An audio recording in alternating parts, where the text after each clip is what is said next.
Maandalizi yaanza kwa ajili ya uzinduzi wa daraja la JPM Kigogo Busisi Juni 19 mwaka huu. Katika michezo, timu ya taifa ya softball yatarajiwa kushiriki mashindano ya kuwania kufuzu kombe la dunia nchini Japan.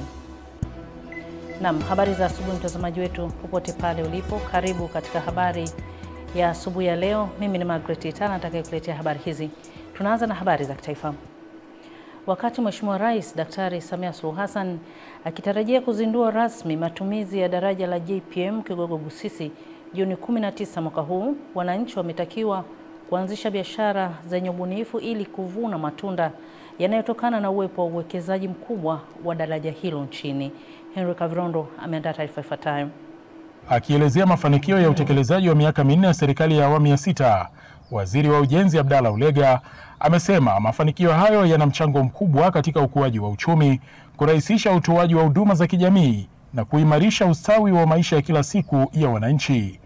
Miongoni mwa mafanikio hayo ni ujenzi wa daraja la JPM lililopo kati ya wilaya za Misungwi na Sengerema mkoani Mwanza lenye urefu wa kilomita 3.2 na kuigharimu serikali shilingi bilioni 716 kwa ajili ya kufungua fursa za kiuchumi kati ya Tanzania, Rwanda, Burundi pamoja na Uganda. Na ndio maana sisi tunasema kazi na utu. Unajua, kukamilisha daraja hili sio jambo la kusema kwamba ufahari tu wa pesa tulizozitumia hapa na dude hili kubwa, lakini hapa imeokolewa maisha wa Tanzania. Wao hivi vivuko wengine walikuwa ni wagonjwa.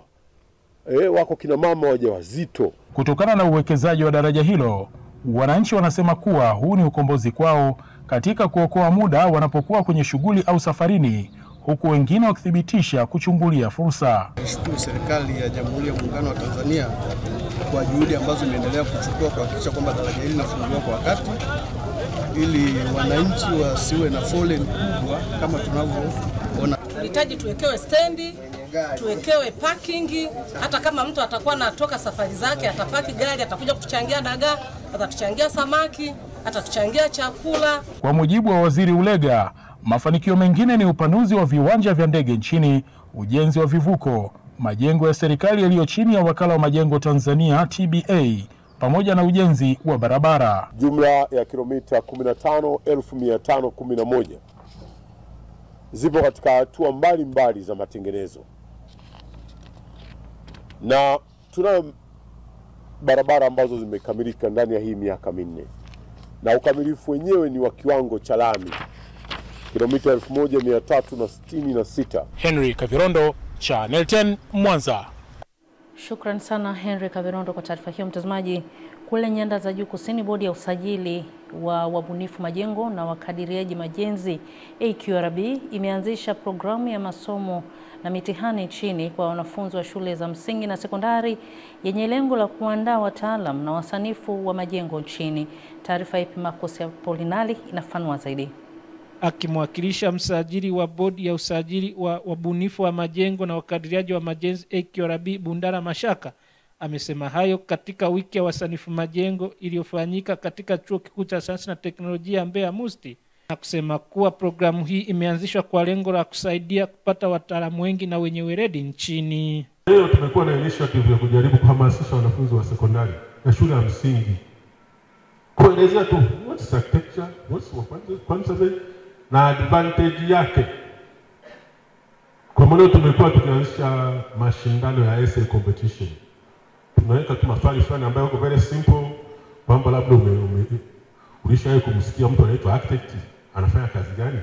Ulishawahi kumsikia quantity surveyor anafanya kazi gani? Ulishawahi kujua vyuo ambavyo vinafundisha architecture na quantity surveyor?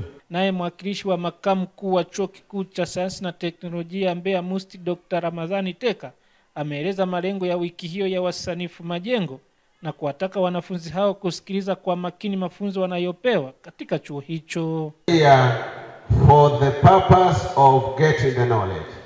We are here for the purpose of listening, documenting, so that later on you can write the report and be awarded the marks as it was advised. Therefore, you students and other members in this hall, you are really encouraged and argued to ensure that you listen carefully, you take a note, you get a knowledge. Wanafunzi wa chuo hicho wanaeleza manufaa ya maonesho hayo wiki ya wabunifu wa majengo. Hapa Musti, na pia hii ni mbadala wa jengo ambalo lipo sasa hivi, lakini kwa baadaye proposal ikijengwa litakuwa kama hivi, litaweza kuoccupy wanafunzi zaidi ya 2500 na walimu wakufunzi wa hapa zaidi ya 50. Na pia hili jengo limelenga sana kuoccupy wanafunzi ambao wane ulemavu mbalimbali, kwa mfano watu ambao wanavunjika miguu. Project nyingine, kuna project ya commercial building ambalo kazi yake kubwa ni watu wa benki wanaweza wakaperform hapo kwenye hiyo project yetu. Lakini kuna project nyingine kwa upande wa kushoto ni business center. Ikiripoti kutoka mkoani Mbeya, Epimax Apolin. Shukrani sana Epimax kwa taarifa hiyo. Kule mkurugenzi mtendaji wa shirika la umeme nchini TANESCO, Mhandisi Lazaro Twange, amesema serikali haitaongeza muda wa ziada baada ya Oktoba mwaka huu wa ukamilishaji wa mradi wa umeme jua uliopo wilaya ya Kishapu mkoani Shinyanga kwa awamu ya kwanza wenye thamani ya zaidi ya shilingi bilioni 118 unaotekelezwa na kampuni ya Sinohydro nchini China. Tupate taarifa zaidi na John Mponeja kutoka Shinyanga.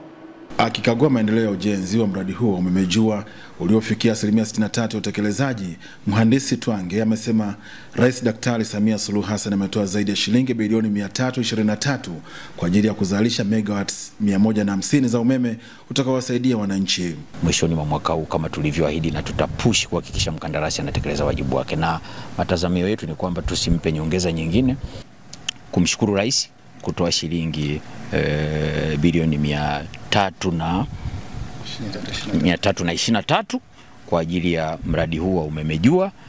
Tayari tunatekeleza awamu ya kwanza ya bilioni 118, ndio hii tumetembea leo. Tunakwenda kumaliza zabuni kwa ajili ya awamu ya pili ya megawati 100, jumla zio 150, ambazo gharama yake itakuwa shilingi bilioni 204. Kwa upande wake, meneja mradi kutoka kampuni ya Sinohydro Daniel Chu amesema katika utekelezaji wa mradi huo umekabiliana na changamoto mbalimbali zilizofanya mradi huo kuchelewa, ingawa wanaamini ifikapo Oktoba mwaka huu watakabidhi mradi. We facing some challenge like the raining. We cannot control the raining because the last year is our civil construction stage. But in that time have a big raining, so our civil work is delayed. You can until now we still carry out the excavated cable change work. And today the MD visited our site and we get some of the guideline. Changamoto alizokuwa nazo, alikuwa na changamoto za kifedha ambapo alishindwa kumobilize watu wa kutosha. Kwa hiyo management yake tumezungumza nayo, wamekubali kuongeza fedha, na sasa hivi wameshaongeza watu, na ataongeza watu wengine kama 200, watafikia watu 750, na ataongeza muda wa kufanya kazi ili aweze kukamilisha mradi kwa wakati. Katika hatua nyingine, mkurugenzi mtendaji huyo wa TANESCO amekagua utanuzi wa kituo cha kupoza umeme cha Ibadakuli na kupokea taarifa ya maendeleo ya mradi huo. Tunachokifanya hapa ni tunapanua kituo cha awali kilikuwa 220 kV ambacho sasa hakiwezi kupokea umeme wa 400 kV. Kwa hiyo tunakipanua sasa kituo hiki kutoka 220 kwenda 400 kV. John Mponeja, Channel 10, Shinyanga. Naam, shukrani sana John Mponeja kutoka Shinyanga.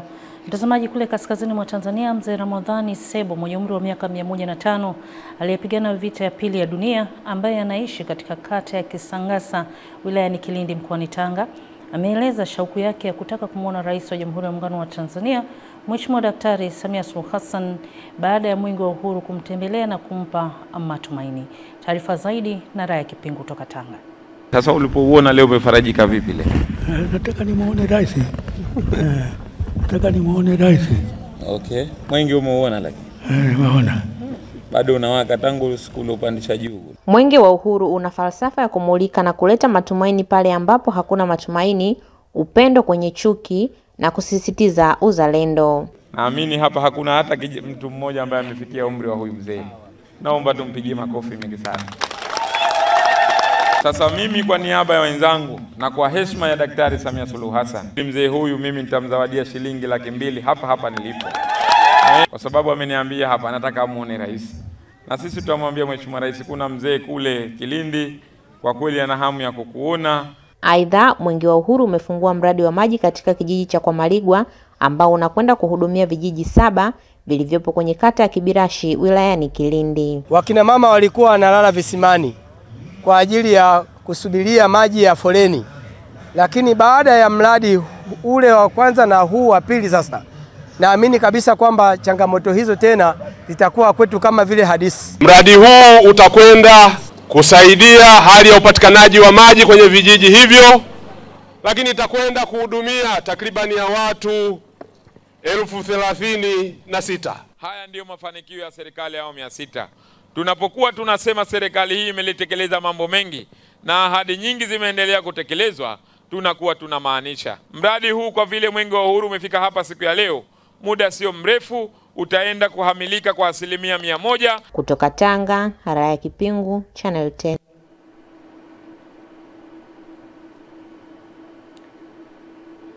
Naam, shukrani sana Raya Kipingu kwa taarifa hiyo. Mtazamaji, kule visiwani Zanzibar, wakazi wa kisiwa kidogo cha Kokota wilaya ya Wete kisiwani Pemba wametakiwa kufuata taratibu zilizowekwa kisheria wanapohitaji huduma ili kuepusha changamoto za kupatiwa vyeti feki vya kuzaliwa pamoja na hati za umiliki wa ardhi. Taarifa ya Masanja Mabula kutoka Pemba inafafanua. Akizungumza na wakazi wa kisiwa hicho, afisa habari Wizara Katiba na Sheria Pili Nasho amesema kampeni ya msaada wa kisheria Mama Samia imekuja kutoa suluhisho la changamoto ya upatikanaji wa huduma za kijamii. Kwa elimu iliyotolewa hapa, lakini pia na msaada mwingine wowote, labda kuna mtu leo ameshindwa kuuliza ama baada ya sisi kutoka hapa akakutwa na kitu ambacho atahitaji msaada, ofisi za serikali ya Mapinduzi ya Zanzibar ya Jamhuri ya Muungano wa Tanzania kwa ujumla ipo kwa ajili yenu. Nao baadhi ya maafisa wa serikali wakizungumza na wananchi hao wamesema sheria zimewekwa kwa ajili ya kuwalinda wananchi na kuwasisitiza kushirikiana na watendaji wa serikali kueleza changamoto zao ili zipatiwe ufumbuzi. Hatuwezi kumilikisha mpaka masafa bahari. Kuna mita 30 kutoka kwenye ilipoishi ya bahari mpaka kuyajua. Hilo eneo linabakia kwa ni eneo la kijamii, wala hawezi kumilikishwa mtu akasema ni eneo lake. Kwa hivyo tuzipitieni hizo taratibu zilizowekwa na serikali ili tumiliki kisheria na tuepuke migogoro ya ardhi. Hivyo ambavyo vinatengenezwa saa hizi vinapitia kwenye mfumo maalum ambapo si rahisi mtu kutengeneza cheti feki kwa sasa. Lakini vile vyeti vya zamani watu wengi walikuwa wakitapeliwa. Wao unashindwa kufuata utaratibu halisi. Mtu anakuja na kuchukulia pesa yako na kuambia usio na wasiwasi, nitakuletea hapa nyumbani. Mwisho wa siku anakwenda kule na kuletea gamba, kumbe cheti kile hata hakijasajiliwa kwenye daftari la kumbukumbu. Kwa wengi wao tulikosa msaada wa kisheria huko nyuma. Wengine ilikuwa hatuna vyeti vya kuzaliwa, hatujui miliki zetu zikoje, lakini mama akasema hapana, nimezaa lakini leo nataka watoto wangu wende wakasaidiwe, ni msaada wa kisheria. Ni Masanja Mabula, Channel 10, Pemba, Zanzibar.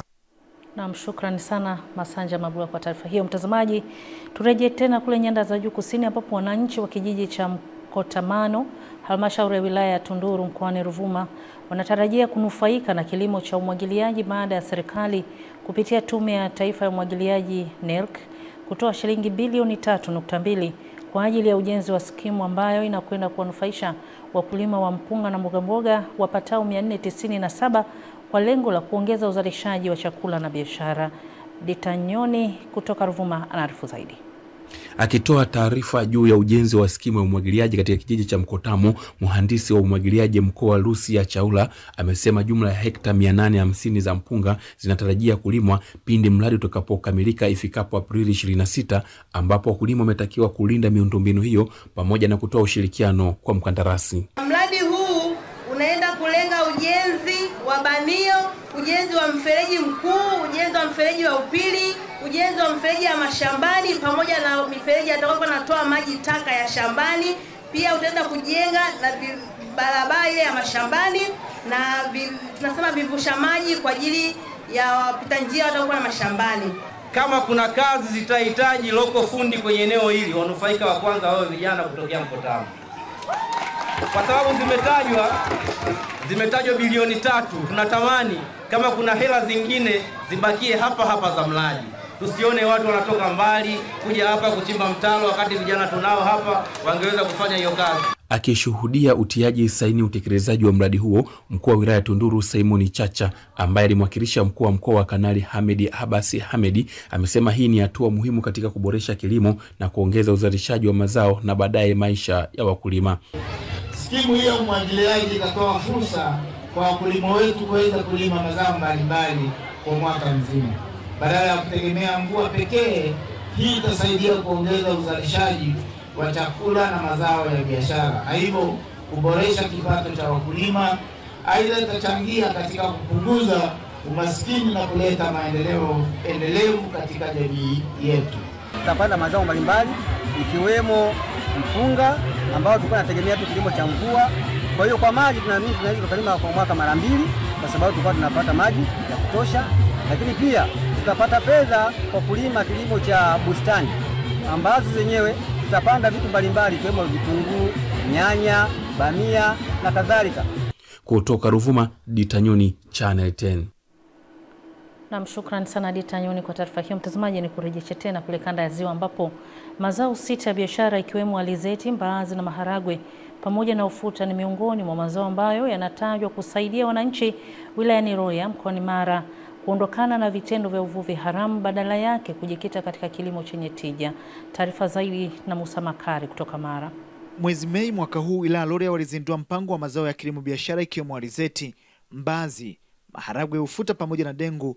Sasa mpango huu unaingia katika awamu ya pili ya utoaji wa elimu ya mazao biashara, huku upatikanaji wa mbegu mpya ya alizeti inayohimili changamoto za ardhi ya wilaya Rorya ukitajwa kuwa ni suluhisho kwa wakulima. Tunaenda sasa kupita kijiji kwa kijiji, na wilaya ya Rorya au halmashauri ya wilaya ya Rorya ina takriban vijiji 87.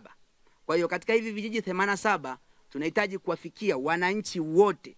Sasa hivi tunaona kwenye ziwa, sasa ziwa halitoi mazao kama vile tulivyokuwa tunategemea zamani. Sasa katika hilo lazima tuje na mbadala. Lakini kuna wafugaji, si wote watakuwa wakulima. Tunatamani watu waingie kwenye kilimo. Kwamba suluhisho la ndege sasa ni kutumia mbegu ya alizeti inayoitwa safflower au kwa kitaalamu inaitwa Catams. Hii Catams inafanya vizuri na ni mbegu ambayo inavumilia ukame. Afisa kilimo wilaya Rorya amesema mpango huu unaenda kuwa suluhisho katika sekta ya kilimo, hususan ukosefu wa mbegu ambazo ilikuwa ni hitaji kubwa kwa wana Rorya, huku vijana nao wakiahidi sasa kuingiza mawazo yao katika sekta ya kilimo. Tuseme hatukuwa na mbegu ambayo inaweza kuendana na matakwa ya wana Rorya ambao wengi wanataka wafanye kazi lakini pia wasiwe na muda mwingi wa kukaa shambani kulinda ndege. Kwa hiyo kwa mbegu tuliyopata ambayo hailiwi na ndege wala haiwezi kushambuliwa na wanyama ambao wanakula majani, itasaidia sana kuwafikia au kufikia malengo au matakwa ya wana Rorya kwa ajili ya kufanya hicho kilimo. Kwa hiyo tunapokwenda kuingia kwenye kilimo, tuna imani kwamba halmashauri itatengeneza mapato. Kwa hiyo halmashauri ikishatengeneza mapato itakuwa na uwezo wa kuendelea kutoa huduma za jamii. Kwa hiyo jamii itaendelea kupata maendeleo. Vijana tuunde vikundi, tuweze kuungana na tuweze kuchangamkia hii fursa, tuweze kujikita kwenye kilimo kwa sababu kilimo ni ajira. Kutoka hapa katika shamba la mfano hapa wilayani Rorya mkoani Mara, jina langu ni Musa Makali na hii ni Channel 10. Na shukrani sana Musa Makali kutoka Mara. Katika michezo, timu ya taifa ya softball inatarajiwa kushiriki mashindano ya kuwania kufuzu kombe la dunia nchini Japan, mashindano ambayo yataanza tarehe 28 mwezi Juni, huku Afrika ikishirikisha nchi za Tanzania na Botswana zinatarajiwa kushiriki katika timu mwalikwa. Taarifa zaidi ni hii hapa inafuata.